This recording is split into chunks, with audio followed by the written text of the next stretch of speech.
ಟೈಮ್ಗೆ ಒಂದು ದಿನಕ್ಕೆ ಒಂದು ಟೈಮ್ಗೆ 3 ಲೀಟ್ರ್ ಬರುತ್ತೆ, 6 ಲೀಟ್ರ್ ಬರುತ್ತೆ ಅಲ್ವಾ. 1 ಲೀಟ್ರಿಗೆ ಎಲ್ಲಿ ಡೈರಿಗೆ ಹಾಕ್ತಿದ್ರೆ ಎಲ್ಲಿ ಹೊರಗಡೆ ಹಾಕ್ತಿದ್ರಿ? ಎಷ್ಟು ಕೊಡ್ತಾರೆ ರೆಡಿ ಜನಗಳಿಗೆ? ಎಷ್ಟು ಕೊಡ್ತಾರೆ? ಹಾ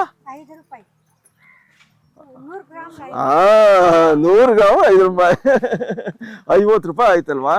ಅದೇ ಬೆಂಗಳೂರಿನಲ್ಲಿ ಆದರೆ 100 ರೂಪಾಯಿ ಅದು 1 ಲೀಟ್ರ್ ಹಾಲು. ಸೊ ಹಾಗಾಗಿ ಎಮ್ಮೆಗಳನ್ನ ಸಾಕಾಣಿಕೆ ಮಾಡಿ. ಒಂದೇನೇ ಇರೋದು ನಿಮ್ಮ ಹತ್ರ?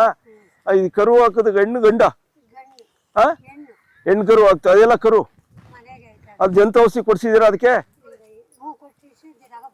ಎಷ್ಟು ತಿಂಗಳಿಗಿದು ಅದು ಕರು?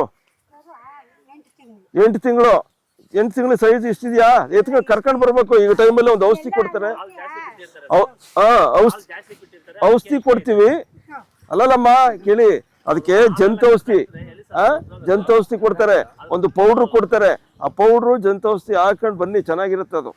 ತಿಂಡಿ ಕೊಡ್ತಾ ಹೋಗಿ. ಸೊ ಈಗ ಒಂದು ಮಿನರಲ್ ಮಿಕ್ಸರ್ಸ್ ಕೊಡ್ತಾರೆ, ಇದಕ್ಕೂ ಹಾಕಿ ತಿಂಡಿ ಒಳಕ್ಕೆ. ಸೊ ಏನು ಈ ಚಕ್ಕೆ ಕೊಡ್ತೀರಾ ಇದಕ್ಕೆ? ಫೀಡ್ ಕೊಡ್ತೀರಾ? ಫೀಡ್ ಹೆಂಗೆ ಕೊಡ್ತೀರಿ? ಕಡ್ಡಿ ಫೀಡ್ಸು. ಅದೇ ಚೆನ್ನಾಗಿ ತಿನ್ನುತ್ತಾ? ಆಗ ಇನ್ನೂ ಚೆನ್ನಾಗಿ ತಿನ್ಬೇಕು ಅಂದರೆ ಅದನ್ನು ಬರೀದೇ ಕೊಡಿ, ನೀರಿಗೆ ಹಾಕ್ಬೇಡಿ, ಟೆಸ್ಟ್ ಮಾಡಿ. ಈಗ ಚಕ್ಲಿ ಕೊಟ್ಟರೆ ನೀರಿಗೆ ಹಾಕಿ ತಿಂತೀರಾ ನೀವು? ಹಂಗೆ ಅದು ಫೀಡ್ ಹಾಕಿದ್ರೆ ನೀರಿಗೆ ಹಾಕಿದ್ರೆ ಅದರ ರುಚಿ ಇರಲ್ಲ.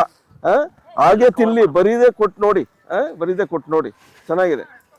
ಹಾಗೆ ಒಂದು ಮಿನರಲ್ ಮಿಕ್ಸರ್ ಕೊಡಪ್ಪ, ತಗೋಪ್ಪ. ಇಲ್ಲೇ ಮುರಳಿ ಒಂದು ಪ್ಯಾಕೆಟ್ ಮಿನರಲ್ ಮಿಕ್ಸರ್ಸ್ ಕೊಡು ಮೇಡಮ್.